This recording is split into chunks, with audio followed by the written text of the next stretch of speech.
Imagine being told you have a 95% chance of winning a matchup.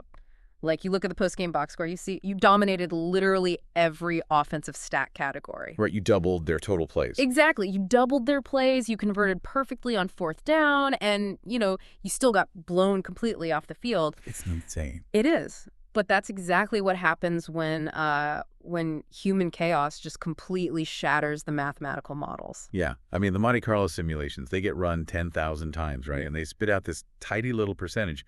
But they treat these rosters like static equations. Which they aren't. No, not at all. Because the math can't account for a user gripping the controller slightly too tight in the fourth quarter. It can't account for panic or tilt or just a sudden stroke of situational genius. Yeah. We like to think of this league as predictable, but man, this past weekend's slate proved how volatile the human element really is. Absolutely. So if you were looking at the pregame data for this Monday morning recap, you probably thought you knew exactly how the middle of the top 25 was going to shake out, but you can just throw your notes out the window. Seriously, toss them. We are digging into a slate where the pregame analytics were dismantled by sheer grit. And then right after that, the true heavyweight programs stepped up to remind everyone why they carry those terrifying ELO ratings. It was a crazy dichotomy. I mean, we essentially watched two different sports this weekend. Totally. In the unranked and lower-ranked matchups, it was just a street fight where probability meant absolutely nothing. But at the top of the standings, it was surgical, asymmetrical warfare. Well, let's start with those street fights, the giant slayers, right? We had two unranked teams overcoming math odds that just border on the absurd to take down the number 20 ranked team in their respective matchups. Yeah, wild stuff. So, the New Mexico Lobos taking out the Georgia Southern Eagles 31-28. That's where I want to begin, because the numbers here make my head spin. The Lobos went in with a measly 8% win probability. 8%. 8%. And, to validate that math, they go down 21-0 in the first quarter. Right, and in any normal context, a 21-point deficit in the first quarter, especially against a fundamentally disciplined coach like Nasty at Georgia Southern, I mean, that's a death sentence. You're supposed to just pack it up. Exactly. The analytics say the game is over. Nasty has a higher ELO, a more stable foundation, and his quarterback, Max Johnson, was moving the ball at will. Yeah, he finished with 256 passing yards. Right, and Georgia Southern actually won the total offense battle 356 yards at 3-0-1. Hold on, though, because I look at this New Mexico start, and I kind of have to push back on the praise their head coach, Outlaw, is getting in the forums this morning. Okay, how so? Well, if Outlaw is supposedly this brilliant tactician who, saves his own digital life, why did he let his team go down 21-0 in the first place? Doesn't that point to just a terrible initial game plan? That's a fair critique. Like, are we giving a coach too much credit for fixing a catastrophic mess of his own making? I mean, yeah, the initial script was clearly flawed. And Outlaw came into this season squarely on the hot seat. He was coaching for his survival. Right. But the brilliance wasn't the setup. It was the real-time salvage operation. Think about it. When you're down 3 scores that early, the instinct for, 99% of users on the sticks is to start mashing the vertical passing concept. Oh, for sure. You want to score 21 points on a single play. Exactly. But Outlaw suppressed that panic reflex. He completely abandoned whatever passing script got him in trouble, and he leaned into a heavy, punishing ground game. Which is incredibly counterintuitive. You're trailing by 3 touchdowns, and you decide to run the ball. Precisely because it shrinks the game. New Mexico ended up dominating the rushing attack, 162 yards to 100. And by doing that, they manipulated the clock mechanics. Wow. Yeah, they held the ball for 1,050 seconds compared to Georgia Southern's 630. Think about the psychology of that for Nasty. It's brutal. You go up 21-0, you're feeling great, and then you spend the next 2 quarters sitting on defense, just watching your opponent chew the play clock down to 1 second on every single snap. It completely freezes your offensive momentum. It induces this kind of offensive claustrophobia. By the time Georgia Southern's offense finally got back on the field, the pressure was immense because they knew they might not see the ball again for another 10 minutes of real time. Yep, exactly. But you can't run that kind of suffocating clock control offense unless your defense stops the bleeding. I really have to look at Jackson Eck here. Oh, absolutely. 9 total tackles from the will linebacker spot. Eck was the stabilizer. When you're trying to mount a 17-7 fourth quarter comeback like New Mexico did, you just cannot allow explosive plays on defense. No room for error. right? Eck was flying around, making sure those 4-yard Georgia Southern runs didn't break the second level and turn into 12-yard backbreakers. He basically anchored the middle of the field so Outlaw could execute that slow, methodical grind. It's wild. But New Mexico wasn't the only team proving that win probability models can't account for panic. No, they were not. The Western Kentucky Hilltoppers dropped an even bigger bomb on the Marshall Thundering Herd, winning 34-14. That one was a shocker. Western Kentucky went in with a 5% chance to win. 5. Marshall strikes first, leading 7-3 after the first quarter. And then, out of nowhere, Western Kentucky drops a 21-point nuke in the second quarter. Yeah, that second quarter is going to be dissected by every coaching staff in the league. I mean, Marshall's coach, Morthikow, is highly respected. For sure, he's at a 1263 ELO. Right. He had the schematic advantage on paper, he had the roster advantage, but Western Kentucky's coach, Neal, he recognized a psychological vulnerability and just exploited it ruthlessly. My read on this game, looking at the box score, is that Marshall simply refused to acknowledge they were playing from behind against a lesser roster. Yeah. Because Marshall actually generated more total offense. They put up 339 yards to Western Kentucky's 316. They rushed for 177 yards. So how do you outgain a vastly inferior team and still lose by 20 points? Turnovers. It has to be turnovers, right? Marshall's quarterback, Carlos Del Rio Wilson, threw 4 interceptions. It's the hubris of playing a heavy underdog. When a veteran coach like Morthikow falls behind an unranked team, the frustration just builds instantly. Oh, I bet. Del Rio Wilson wasn't just throwing random interceptions. He was forcing the ball into incredibly tight windows because the user on the sticks was trying to impose his will rather than taking what the defense gave him. Just mashing buttons out of anger? Pretty much. And Neal realized Marshall was pressing, so he likely shifted into heavy zone coverages, just baiting those deep, risky throws. And Western Kentucky's strong safety, Jalen Lewis, was sitting right there waiting for them. He pulled down 2 of those interceptions himself. Exactly. And when you combine 4 interceptions with a run-heavy philosophy, you get an even more extreme time of possession discrepancy than we saw in the New Mexico game. Wait, what was the margin? Western Kentucky held the ball for an absurd 24-656 margin. Wow. It is the exact same blueprint. If you are thoroughly outmatched in roster talent, your best defense is simply making sure the opponent's offense never actually touches the virtual brass. It really forces you to evaluate how we weigh these matchups. The pregame data tells you what should happen based on the physics and the ratings. But the actual game tells you what does happen when human pressure and real-time adjustments enter the fray. Yeah.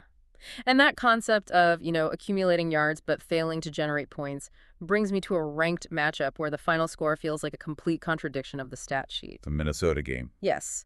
The number 10 Minnesota Golden Gophers took down the number 17 Florida State Seminoles 35-27. Now, Minnesota entered this game as a 9% favorite, which is a bizarre math anomaly for a top 10 team, but clearly the simulations didn't respect them. Well, the optimization engines looked at Florida State's veteran staff, Right. led by Wilds 1 with his 1376 ELO, and they expected them to expose Minnesota. Right. And through 2 quarters, it was a dead heat, 14-13 at the half. But here is where my gut says Florida State completely mismanaged the game. Look at their offensive output. They had nearly 100 more yards of total offense, 444-347. Yep. They ran twice as many plays. I mean, they dropped back for 44 pass attempts compared to Minnesota's 19. They went 100% on 4th down. That's crazy. My theory is that Florida State got incredibly greedy in the red zone, and Minnesota just sat back in a bend but don't break shell and waited for the mistakes. Is that what happened, or did Florida State just get incredibly unlucky? No, your gut is entirely correct, and it highlights a critical concept for you guys listening to keep in mind when evaluating these games: empty yardage. Empty yards, yeah. Florida State's quarterback Ashton Daniels threw for 274 yards. They were moving the ball between the 20-yard lines with literally zero resistance. Right. But the field shrinks in the red zone. The passing windows that are wide open at midfield suddenly disappear when the safeties don't have to worry about getting beat deep. The controller feels a lot heavier when you're on the opponent's 15-yard line. It really does. And Minnesota's coach, Narcan Man, knew he couldn't stop Wilds 1 from marching down the field, so he didn't even try. He just let him have it. Exactly. He focused entirely on situational red zone defense. He forced timely, catastrophic mistakes when the field compressed. Which explains Kerry Brown's stat line. Minnesota's strong safety snagged 2 massive interceptions. I mean, when you execute a beautiful 12-play drive, eat up 6 minutes of the clock, and then throw a pick in the end zone, you've accumulated 75 yards of total offense and 0 points. It is the definition of empty calories. Definitely. And contrast that with how Minnesota operated offensively. Their quarterback, Drake Lindsey, was just a model of terrifying efficiency. 230 passing yards on just 19 attempts. That is over 12 yards a clip. While Florida State was dinking and dunking underneath to accumulate their 444 yards and risking turnovers on every long drive, Minnesota was taking massive chunks of yardage. Just huge plays. Right. When they had the ball, they maximized every single touch. It's a stark reminder that efficiency and capitalizing on turnovers will always trump raw offensive volume. Always. The box score might say Florida State dominated, Yeah. but the scoreboard punishes inefficiency. Very true. Now, we've talked a lot about teams surviving, bending but not breaking, stealing wins, all that. But I want to look at the rivalries this weekend, because this is where the favorites didn't just survive, they actively imposed their will. Yeah, these were different. The number 22 Iowa Hawkeyes demolished the Iowa State Cyclones 45-15. The math gave Iowa a 98% win probability, and for once, the math was dead on. This was a fascinating psychological breakdown because Iowa State's coach, Untouchable 8, runs a very high-variance, chaotic offense. He wants a shootout. But Iowa came in with an 80 overall roster compared to Iowa State's 77, and they just decided to turn the game into a physical grind. They outrushed Iowa State 283 yards to 40. See, when I look at a 243-yard rushing differential, I don't just see good blocking. I see a deliberate strategy to break the opponent's spirit. Oh, absolutely. Imagine being the user on defense for Iowa State. You are sitting there for 4 quarters, completely helpless, watching your defensive line get pancaked over and over again. It has to be infuriating. It induces rage.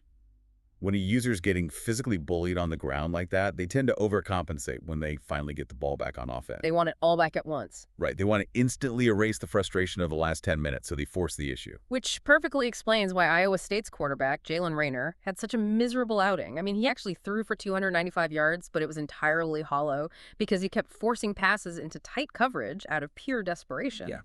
Iowa's strong safety, Zach Lutmer, was reading his eyes the entire game and pulled down 3 interceptions. Lutmer just capitalized on a user who was tilted by the rushing disparity. Iowa answered every single question about their physicality. Yeah. They didn't just beat Iowa State, they dismantled their composure. Brutal. And we saw a slightly different version of that same trench warfare in the Memphis and Arkansas State rivalry game.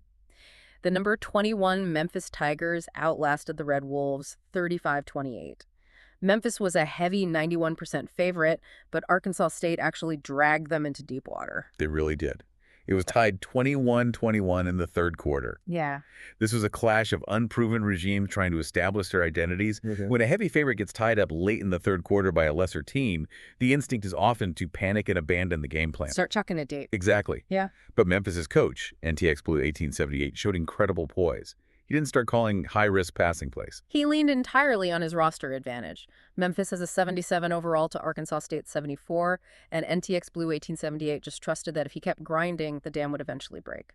They controlled the ground game, 149 rushing yards to 70. And it was a full 60-minute war of attrition. Anthony Richard Jr. secured 2 critical interceptions for the Tigers right when the pressure was peaking. Huge plays. Massive. Memphis proved they can win an ugly, highly contested rivalry game without beating themselves. That kind of emotional discipline is a massive indicator of how they will handle high-stakes games late in the season. I agree. Which brings us perfectly to the top of the mountain, the heavyweights. The big boys. Right.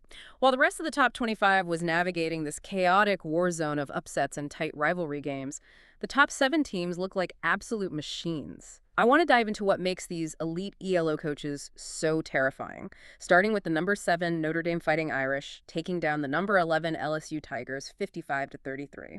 On paper, this was supposed to be a grueling even matchup. Notre Dame's an 89 overall, LSU is an 88 overall. You have 2 veteran strategists, Notre Dame's RB4 SC22 against LSU's Soup Penguin. The simulations were completely split, Right. But the reality was a bloodbath. Notre Dame was up 45-14 at halftime. The final 55-33 score makes it look closer than it actually was. I'm looking at the quarterback play, and it's practically a mirror image. It really is. Notre Dame's C.J. Carr threw for 269 yards. LSU's Sam Levitt threw for 270. So if the rosters are equal and the passing production is equal, how does a game turn into a 22-point blowout? It comes down to unforced errors and discipline. When you have two heavyweights trading blows, the game is rarely won on a spectacular highlight play. It's lost on a momentary lapse in judgment. LSU threw 3 interceptions. Exactly. Notre Dame threw 0. RB4 SC22 played flawlessly within his scheme. He didn't force a single pass. He just waited for LSU to make a mistake, and the moment they did, he punished them for it. It's clinical. Very. But if we are talking about clinical execution, I really have to bring up the number 7 Texas Tech Red Raiders. They beat the number 13 Ole Miss Rebels 47-28. Texas Tech was a 97% favorite, even though Ole Miss actually has a slightly better roster, 88 overall, to Texas Tech's 87. Well, the win probability there is entirely based on the man holding the controller. Texas Tech's coach, Marion County, possesses a staggering 1612 ELO rating. Jeez. While Ole Miss's coach, Streetlingus 330, sits at 1332. That is a massive gap in user skill. So what does a 1612 ELO actually look like when the ball is snapped? Because I look at the stats and I don't see flashy, high-risk plays. No, you don't. I see a team that acts like the house at a casino. Yeah. They just lean on their mathematical edge. They get up 14-0 in the first quarter, and then they just run the ball for 261 yards. They slowly, methodically bleed the opponent's chances dry with every single 6-yard rushing attempt. The casino metaphor is perfect because the 1600-level coach isn't relying on luck. They were relying on pre-snap processing speed. Okay. When Marion County comes to the line, he is instantly recognizing the defensive user's tendencies. If Streetlingus 330 manually shifts a linebacker 2 steps to the left, Marion County immediately audibles to exploit that exact blade of grass. It's a game of micro-adjustments. And defensively, they are just relentless. I mean, Trey White was living in the Ole Miss backfield, racking up 2.5 sacks. Ole Miss was completely devoid of rhythm because Texas Tech dictated the tempo on every single down. The data shows that Ole Miss relies heavily on their opponents making mistakes. But a 1600 ELO coach doesn't oblige. They take the high percentage play, they protect the football, and they let the opponent collapse under the pressure of trying to catch up. Speaking of collapsing under pressure, we have to look at the number 5 Oregon Ducks dismantling the number 19 Boston College Eagles 45-17. Oregon's coach, Shell 311, boasts a 1584 ELO. Oregon was a 98% favorite, and they have that terrifying 91 overall blue chip roster. But look at the total offense in this game. It is the Florida State scenario all over again. Totally. The yardage was virtually even. Oregon had 353 yards, but Boston College actually outgained them with 361. Boston College's quarterback, Mason McKenzie, threw for 300 yards. Exactly. It's the empty yardage trap. You look at 361 yards of offense and you think Boston College was in this game. But Oregon's defense creates an environment where you have to play a literally perfect game to score, and human beings just can't do that. No. Boston College threw 5 interceptions. 5. And Oregon's Brandon Finney Jr. snagged 3 of those interceptions by himself. Wow. When you are playing against an elite roster piloted by an elite user, the defensive windows close twice as fast. A pass that is a completion against a mid-tier team is a pick 6 against Oregon. Just zero margin for error. Right. Dante Moore was highly efficient for Oregon with 243 passing yards, but it was the defense that suffocated Boston College's red zone hopes. It perfectly encapsulates the weekend. I mean, the elite heavyweights, Notre Dame, Texas Tech, Oregon, they are executing with this methodical, ruthless precision. They look completely untouchable. They really do. Meanwhile, the rest of the top 25 is a volatile war zone where an 8% win probability is just a suggestion if a coach gets dialed in and manages the clock perfectly. Exactly. And as you review your own sources and data this week, it forces you to weigh raw mathematical talent against the human element of execution. Yep. The simulations will always favor the better roster. But this weekend proved that if a user can control their panic, manipulate the clock, and force timely red zone errors, they can completely break the math. Which leaves me with one final thought for you to chew on before next weekend's slate. We just watched New Mexico and Western Kentucky completely dismantle the mathematical models using pure stick skills, ground control, and grit.